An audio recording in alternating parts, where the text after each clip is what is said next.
Your code must be wrong, I told myself as I stood on my own front porch holding a casserole dish that was still warm through the oven mitts. I typed the garage code again slowly, carefully, pressing each number the same way I had for the last 8 years. The keypad blinked red. Access denied. At first, I thought Daniel must have updated the security system again. My son loved those smart home gadgets Olivia kept ordering online. New cameras, new locks, new thermostats you could control from a phone. Every month there seemed to be another little upgrade attached to the house Frank and I spent 32 years paying off. I tried my spare key next. The silver one with the faded blue cap I kept on my church keychain. It slid into the lock smoothly, but when I turned it, nothing happened. The deadbolt stayed firm. Cold. Unmoved. I stood there for a moment listening to the muffled sound of laughter drifting through the front windows. Someone inside clinked a wine glass. A man I didn't recognize laughed loudly from the dining room. And for the first time since signing the house over to my son 6 months earlier, I felt like a visitor standing outside my own life.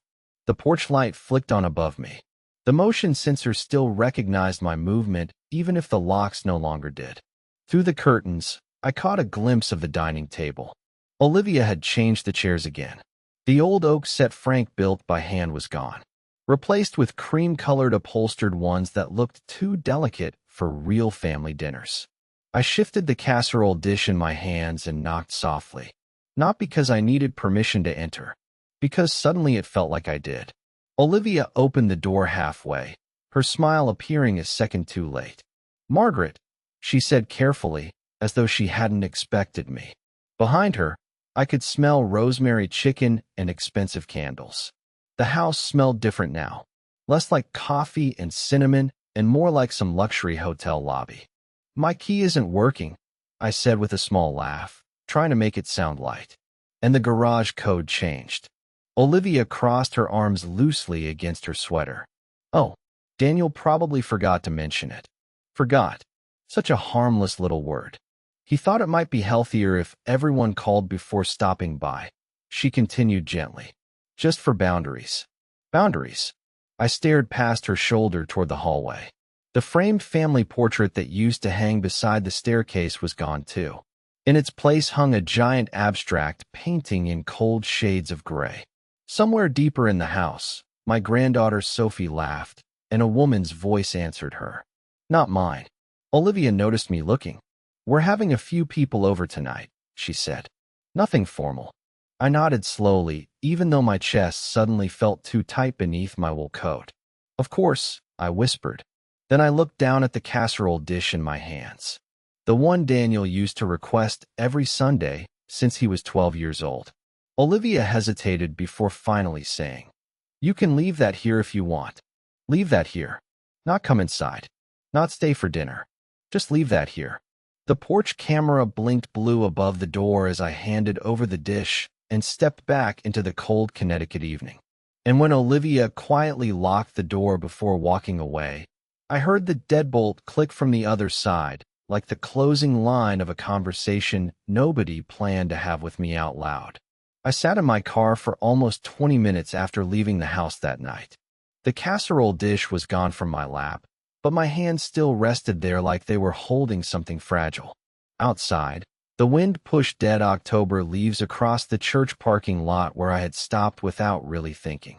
The heater hummed softly, filling the silence Frank used to occupy so naturally. For 32 years, he had been the kind of man who could make a room feel steady just by sitting in it. Even during the hard seasons, when money was tight or Daniel was struggling through those restless teenage years, Frank always knew how to make a home feel safe. I looked down at my phone. No missed calls. No text from Daniel explaining the changed locks. Nothing. Just the wallpaper photo I still could not bring myself to replace. Frank standing beside our hydrangea bushes in faded jeans and his old Yale sweatshirt, smiling into the summer sun like time belonged to him. 6 months earlier, I had signed the paperwork at a law office 20 miles from the house. Olivia had brought coffee for everyone and called the whole thing a smart long-term family decision. Daniel squeezed my hand across the conference table while the attorney explained probate laws and estate taxes in careful language that made me feel older than I already was. This way, Daniel had said gently, you will never have to worry about legal complications later on. At the time, it sounded loving. Responsible. Frank had always handled the financial side of our marriage, and after he passed from his heart attack 2 winters ago, I spent months walking around the house feeling like half the oxygen had disappeared with him. Daniel started coming by more often then. He fixed loose cabinet hinges, installed brighter porch lights, helped me shovel snow after the January storm dumped nearly 14 inches across the neighborhood. Olivia even brought soup over once when I caught the flu. Looking back now, I realized those months had been the beginning of something. Not care exactly. Preparation. Little by little, the language changed. The house stopped being Mom's place and became the property. Olivia started talking about renovations before anyone asked for them. Daniel mentioned resale value during ordinary dinners. One afternoon, I came home from the grocery store and found painters covering the floral wallpaper Frank and I picked together in 1998. Olivia smiled brightly and told me neutral colors photographed better. I remember standing there holding 2 bags of groceries while pale gray paint swallowed the dining room wall where our family Christmas photos used to hang.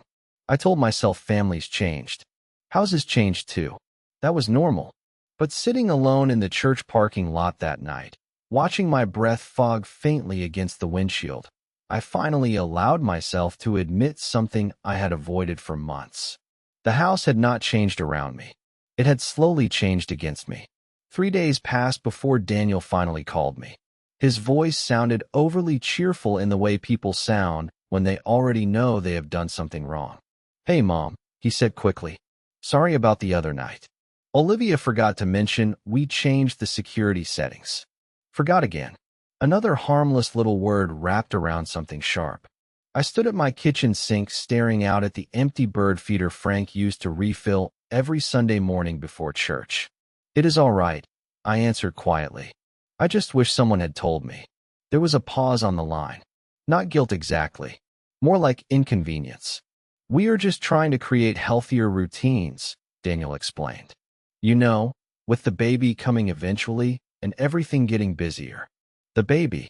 Olivia had mentioned wanting children for years now, always in carefully staged conversations over expensive takeout containers and wine glasses that cost more than my first paycheck.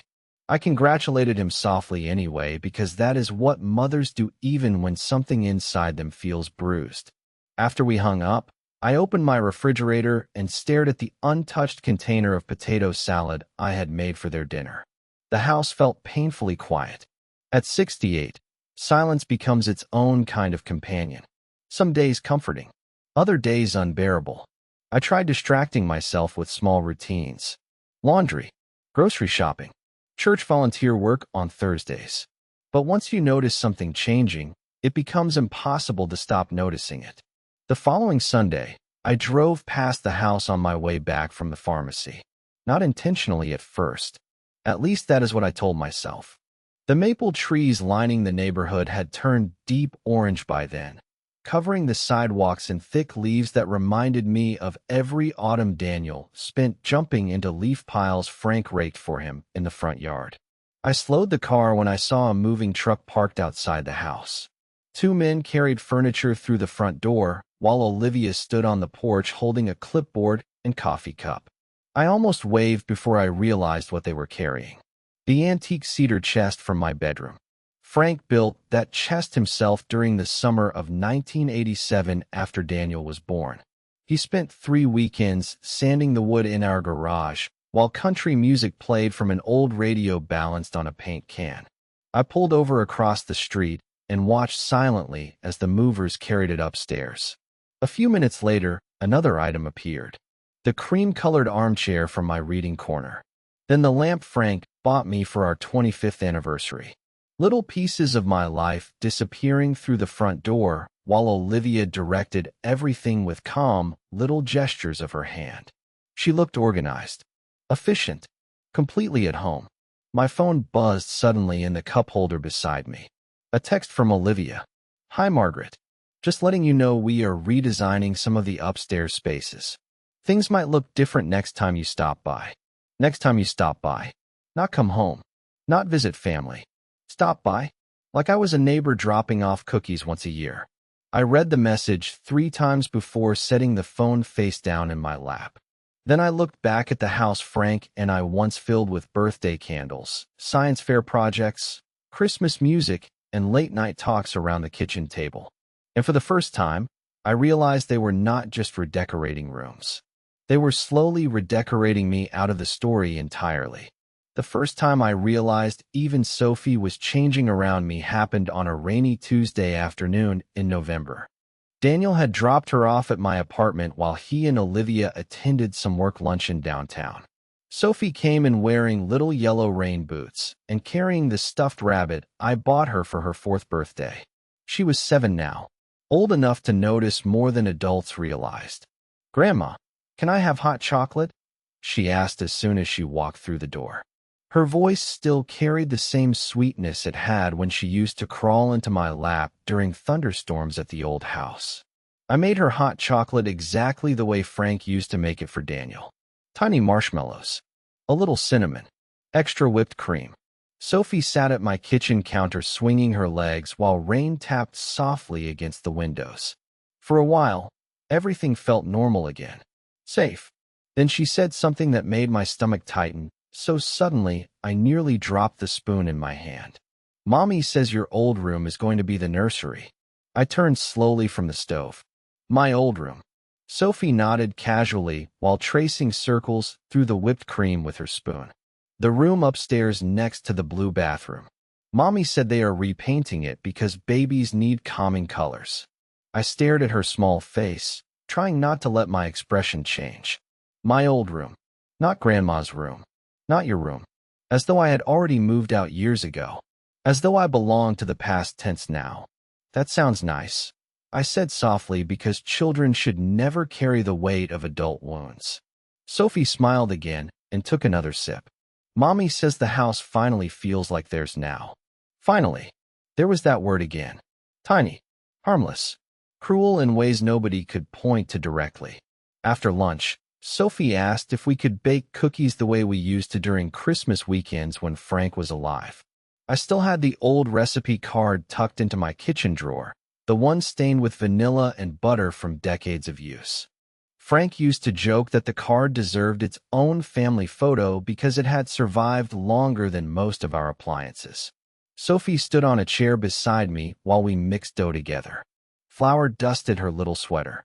For a few minutes, the ache inside my chest eased. Then she looked up suddenly and asked, "Grandma, are you still part of our family if you do not live there anymore?" Children ask questions adults spend years avoiding. I felt my hands freeze against the mixing bowl. Outside, rainwater rolled slowly down the apartment windows in crooked silver lines. "Of course I am," I answered quietly. Sophie nodded like she accepted that completely. But a few minutes later she added, "Mommy says families need space sometimes so people can move forward." Move forward. I looked down at the cookie dough coating my fingertips and realized something cold and terrible. Olivia was not just changing furniture or repainting walls. She was rewriting the language around me, one careful sentence at a time. 2 weeks before Thanksgiving, I stopped by the old neighborhood to deliver a knitted scarf to Evelyn Parker. She lived 3 houses down from where Frank and I raised Daniel. And at 72, Evelyn still knew every piece of gossip that moved through our quiet Connecticut street. Frank used to joke that if the Federal Bureau of Investigation ever needed help, they should just give Evelyn a lawn chair and binoculars. The afternoon air smelled like chimney smoke and wet leaves as I walked up her driveway carrying the scarf in a paper gift bag. Evelyn answered the door wearing thick wool socks and a cardigan with tiny snowflakes stitched near the collar. "Margaret," she said warmly, pulling me into a careful hug. "Come inside before you freeze to death out there." Her house still looked exactly the same as it had 20 years ago. Floral curtains. Family photos everywhere. A bowl of peppermint candies sitting untouched beside the couch. Some people age without erasing themselves. I remember noticing that immediately. We drank tea in her kitchen while rain tapped softly against the windows again. November had settled into one of those cold gray stretches where the sky never seemed fully awake. Evelyn thanked me for the scarf and then hesitated in that particular way people do when they are deciding whether honesty is worth the discomfort it causes. I saw the contractors again yesterday, she said carefully. I looked up from my teacup. Contractors? At the house. She stirred sugar into her tea without meeting my eyes. Olivia was outside talking about knocking down the upstairs wall between your room and the study. Your room. The words hit differently coming from someone who still remembered it belonged to me. I stayed quiet. Evelyn sighed softly. Margaret, I hope you do not mind me saying this, but that girl acts like she is preparing a showroom, not a family home. I forced a small smile. People renovate all the time. Renovating is one thing. Evelyn replied gently. Erasing is another. The kitchen suddenly felt very warm around me. She reached across the table and lowered her voice.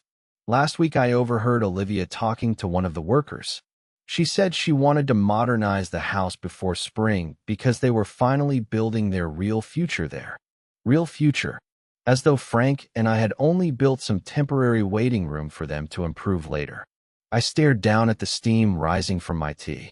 Tiny curls disappearing into the air before they fully formed. Daniel probably agrees with her, I said quietly, though even hearing the sentence out loud made my chest ache.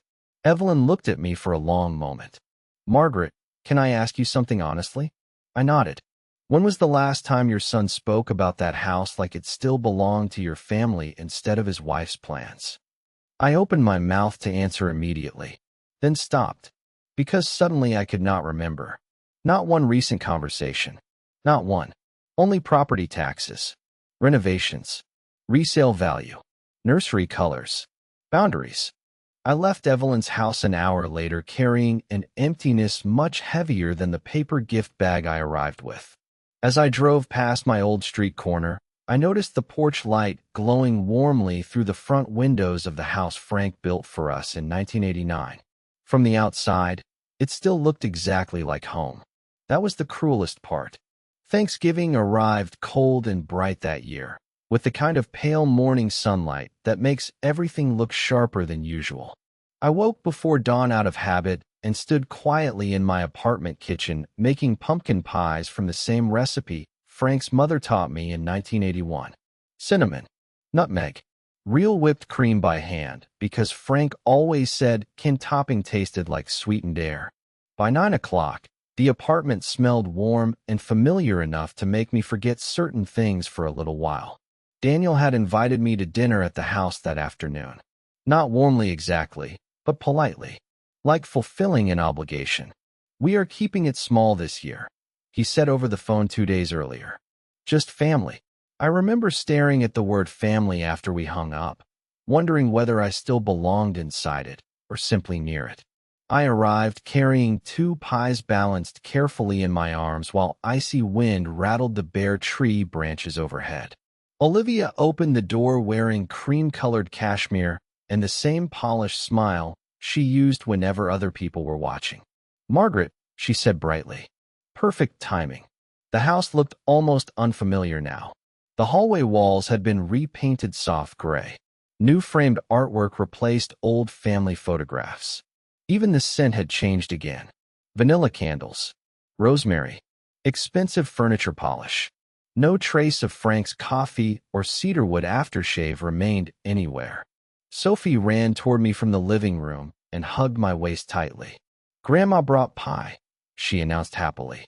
For one brief second, I felt steady again. Then I noticed the seating arrangement at the dining table. 8 chairs. Olivia's parents sat at one end, already sipping wine.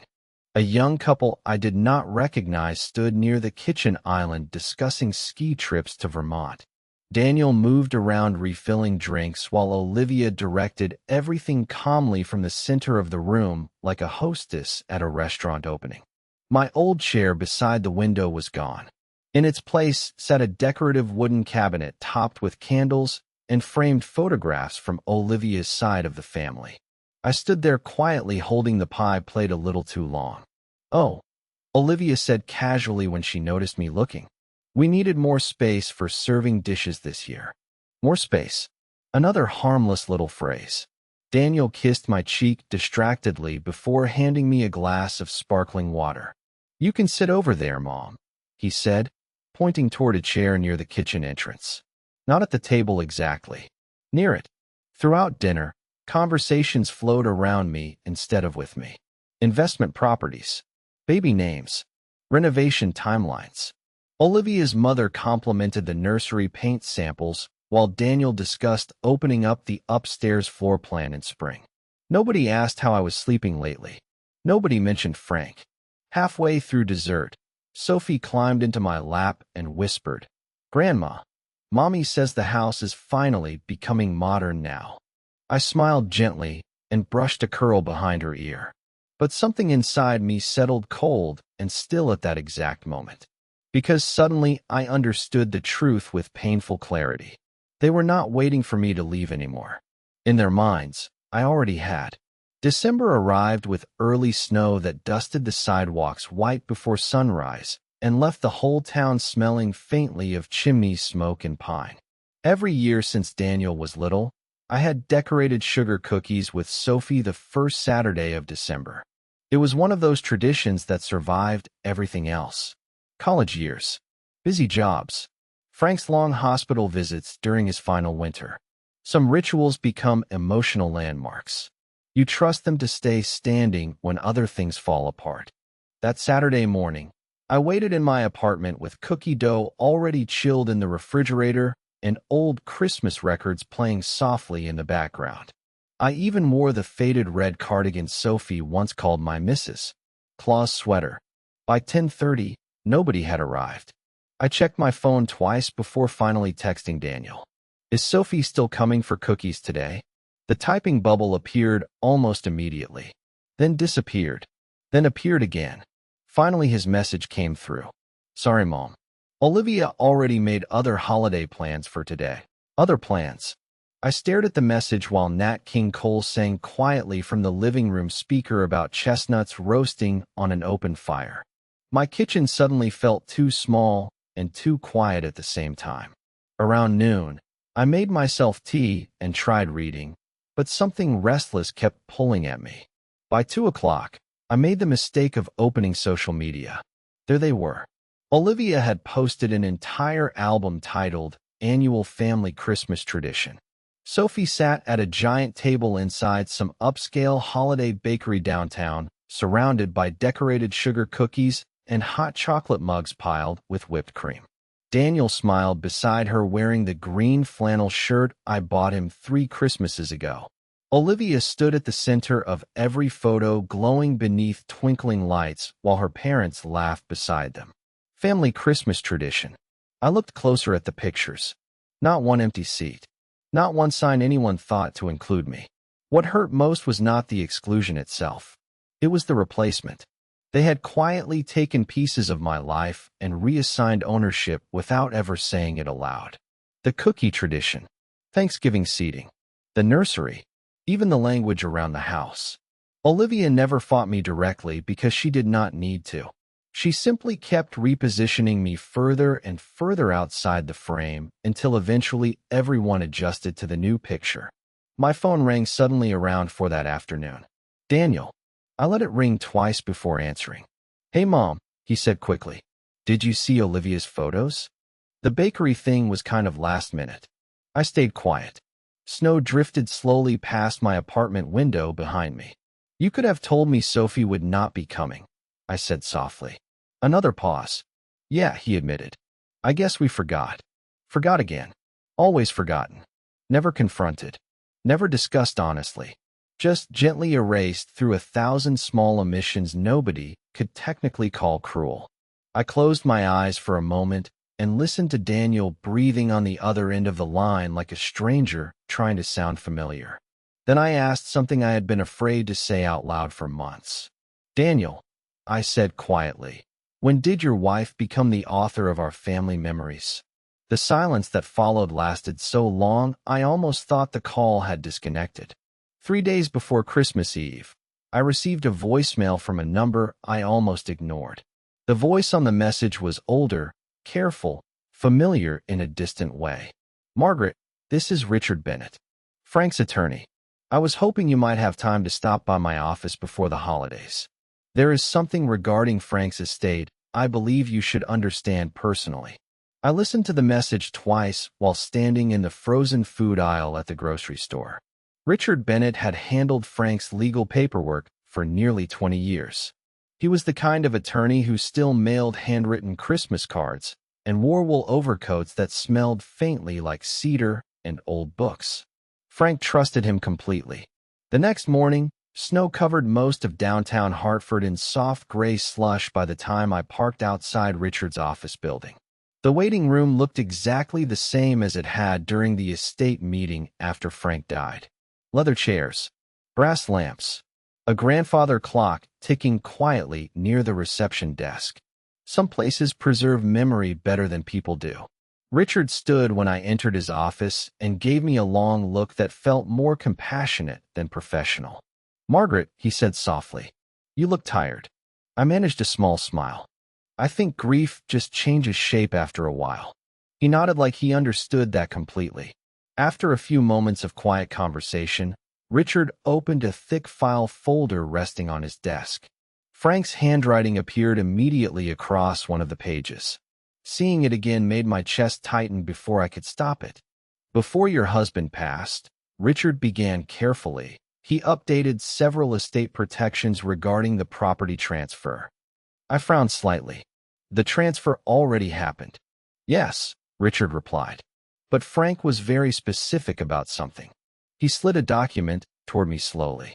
Your husband included a residential protection clause tied to emotional displacement.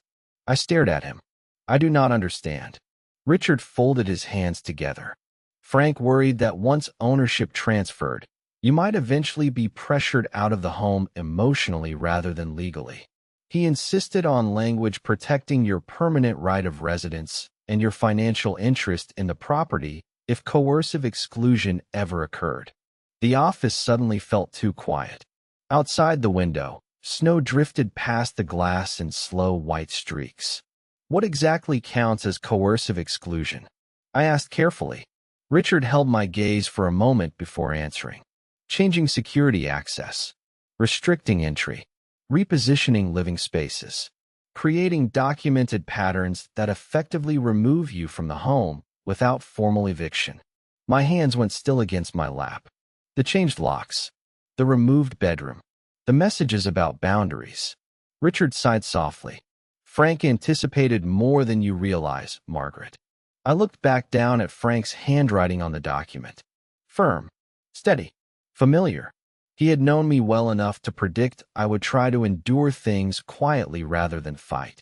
There is more, Richard continued gently. If the clause is validated legally, portions of the ownership structure could reverse. Reverse. Such a small word for something capable of changing everything. I swallowed carefully. Does Daniel know any of this? Richard's expression answered before his words did. No, he said quietly. Frank instructed me not to disclose these protections unless there were clear signs you were being systematically removed from the home. I stared at the papers for a very long time after that. Not because I was shocked Frank protected me, because somewhere deep down, my husband had already understood the future I refused to see. After meeting with Richard Bennett, I stopped calling Daniel first. I did not announce it dramatically. I did not accuse anyone or demand explanations. I simply became quiet in return. There is a particular kind of exhaustion that settles over a person once they finally understand they have been slowly disappearing inside their own family. It does not arrive like anger. It arrives like clarity. January settled over Connecticut hard and bitter that year. Snowbanks lined the streets nearly 3 feet high after back-to-back storms rolled through the state. Every morning, I wrapped myself in Frank's old wool coat before walking to the mailbox outside my apartment building. Most days, The only sounds were snowplows scraping pavement and distant church bells drifting through the cold air. Daniel noticed my distance before Olivia did. "You have been hard to reach lately," he said during a short phone call one evening. His voice carried mild irritation beneath the concern. I stood by my apartment window watching snow collect along the fire escape railing. "I have just been keeping busy," I answered calmly. "Busy doing what?" The question sounded strangely defensive, as though my quietness inconvenienced him somehow. I almost smiled at that. For years, I had been the invisible support beam beneath their lives. Babysitting Sophie whenever Olivia had events, bringing casseroles during stressful work weeks, paying for holiday dinners when Daniel's business hit rough patches, picking up birthday gifts they forgot to buy in time. Love becomes dangerous when people grow accustomed to receiving it without noticing the cost. "Church mostly," I replied softly. "Reading. Resting." Another pause. "Mom," Daniel said carefully, "Olivia feels like you have been pulling away lately." Pulling away. Interesting choice of words for someone who changed my locks. I kept my voice steady anyway. Maybe I finally noticed there was nowhere left for me to stand. Silence settled heavily between us after that. Not loud, not dramatic, just heavy. A few days later, Sophie called me from Daniel's phone while he was driving home from school pickup. "Grandma," she asked excitedly, "are you coming to Mommy's winter dinner party next weekend?" Before I could answer, I heard Olivia's voice faintly in the background. "Daniel, tell her to ask about the guest count first." Guest count. I closed my eyes briefly.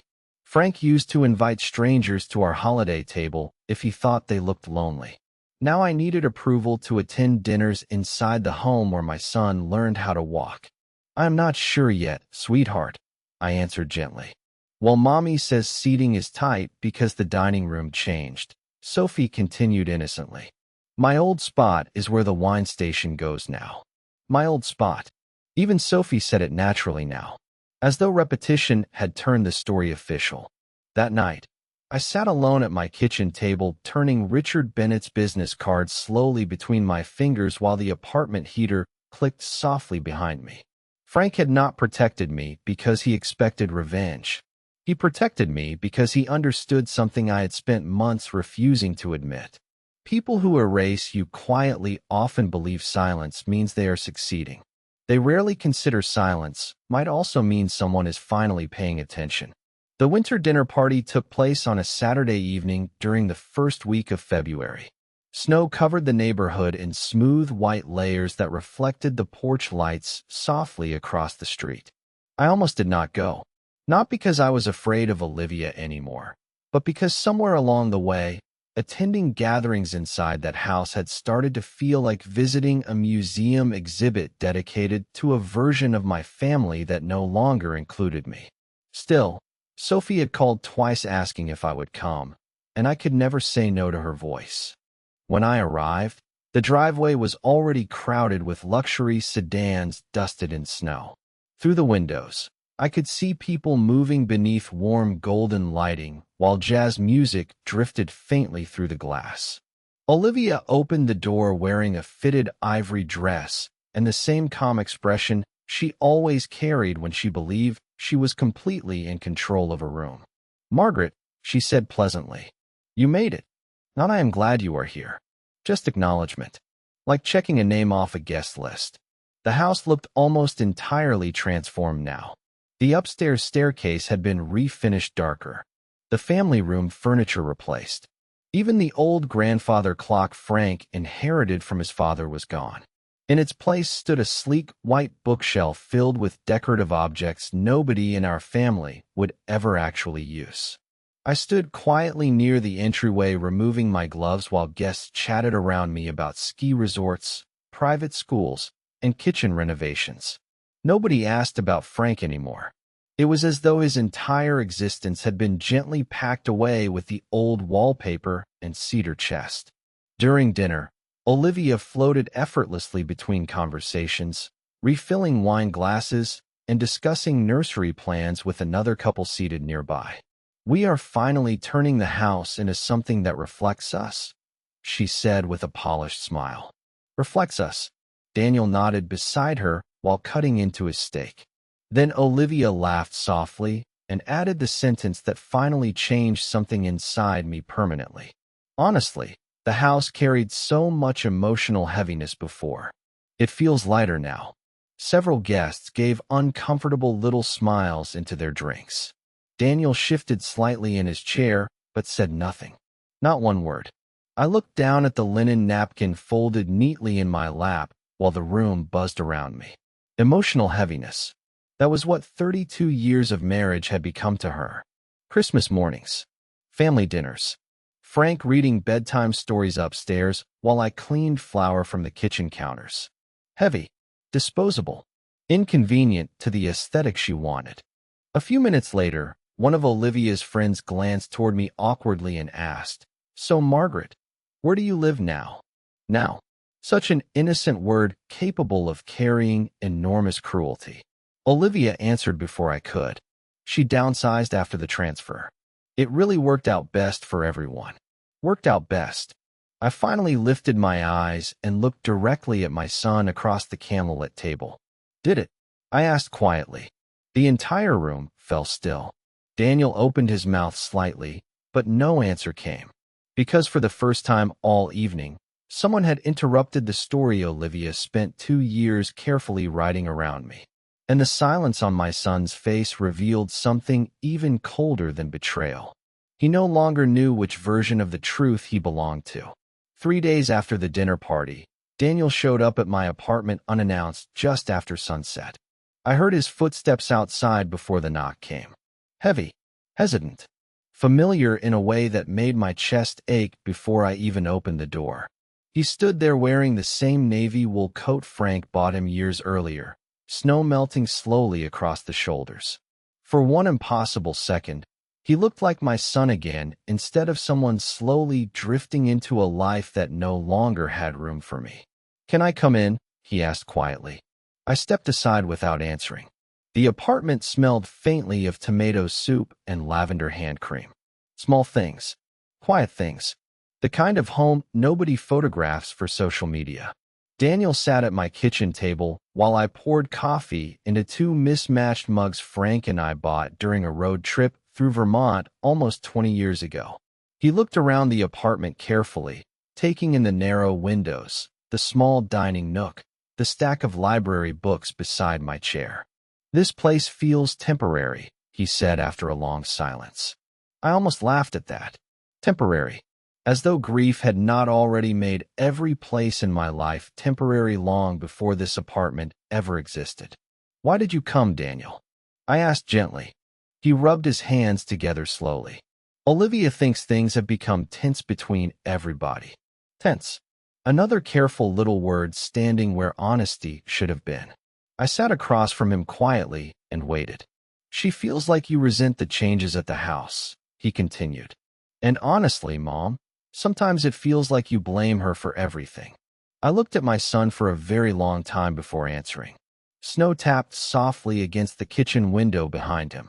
"Do you remember the blue height marks on the laundry room wall?" I asked suddenly. Daniel blinked in confusion. "What?" "The pencil marks Frank made every birthday to measure how much taller you grew." His face shifted slightly. "Yeah, I remember. Where are they now?" He opened his mouth, then stopped, because he did not know. "Do you remember the porch swing your father built the summer before you left for college?" I continued quietly. "The one Sophie used to nap on." Daniel looked down into his coffee. "Olivia replaced it last spring," he admitted softly. "It was weathered. Weathered. Like old memories become inconvenient once they stop matching the new decor." I folded my hands carefully together. "This is not about paint colors or renovations, Daniel." My voice stayed calm, but something colder had settled beneath it now. "Your wife did not just redesign a house. She redesigned the emotional geography of our family until there was no place left for me inside it." Daniel finally looked up then, and for the first time in months, I saw uncertainty break through the script he had been living inside. "Mom," he whispered, "that is not fair." "No," I replied softly. What is unfair is watching your own child slowly become a guest in memories someone else rewrote for him. The apartment fell silent after that except for the ticking wall clock above the stove. Daniel stared down at the coffee Frank once loved, while snow continued falling outside in slow, quiet layers. And sitting across from my son at that small kitchen table, I realized something painful but necessary. Olivia had not erased me alone. Daniel had helped her every time he chose comfort over memory. By early March, the snow had finally started melting along the sidewalks, leaving behind gray piles at the edges of parking lots and muddy grass beneath the maple trees. Connecticut always looked exhausted at the end of winter, like the whole state was quietly waiting to breathe again. I had not visited the house in nearly 6 weeks. Not because anyone officially told me not to come, but because absence has a way of revealing truths people work hard to avoid seeing. Daniel called more often during those weeks. Short conversations mostly. Careful ones. He asked about my health, the church, Sophie. But underneath every sentence, I could hear something unsettled growing inside him. The first crack in certainty sounds a lot like guilt. Then one Thursday afternoon, Richard Bennett called and asked if I could meet him at the house the following evening. There are some documents that need formal acknowledgement from all parties, he explained gently. It is time. I arrived just before sunset on Friday. The porch light flickered on automatically as I stepped onto the front walkway for the first time in weeks. The same walkway Frank shoveled every winter before dawn so nobody would slip on the ice. For a moment, I simply stood there listening to the faint sound of wind moving through the trees. Then I noticed something unexpected. The front door was unlocked. Daniel opened it before I could knock. He looked older somehow, tired in a way that had nothing to do with work. Olivia stood farther back, near the dining room with her arms folded tightly across her chest. Richard Bennett sat calmly at the table surrounded by neatly organized folders and legal papers. The room smelled faintly of coffee and lemon furniture polish. Familiar, uncomfortable, real. Nobody spoke for several seconds after I entered. Then Richard adjusted his glasses and began quietly explaining the residential protection clause Frank created before his death. The changed locks, the restricted access, the documented language surrounding my removal from the home. Every detail mattered legally because together they formed a pattern. Olivia interrupted twice, insisting everything had been misunderstood. We were trying to establish healthy boundaries, she argued sharply.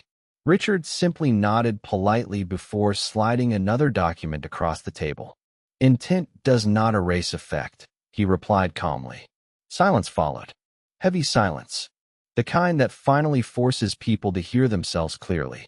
Daniel stared down at the paperwork while color slowly drained from his face.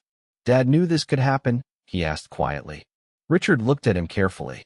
Your father understood your mother's tendency to endure emotional harm quietly rather than defend herself loudly. That sentence settled over the room like winter frost. Olivia looked suddenly smaller somehow. Not powerless, just exposed. For the first time since all of this began, nobody could hide behind polite wording anymore. Boundaries, downsizing, modernizing. Every harmless little phrase collapsed beneath the weight of what they truly meant. I walked slowly through the house afterward while Richard finalized paperwork with Daniel at the dining table. The upstairs hallway still creaked beneath my feet exactly the way it always had. Sophie's drawings still hung crookedly on the refrigerator downstairs. And when I stepped into the room Olivia planned to turn into a nursery, I noticed one thing they never removed. Frank's old reading chair remained in the corner beside the window facing the backyard. I touched the worn fabric gently and smiled to myself.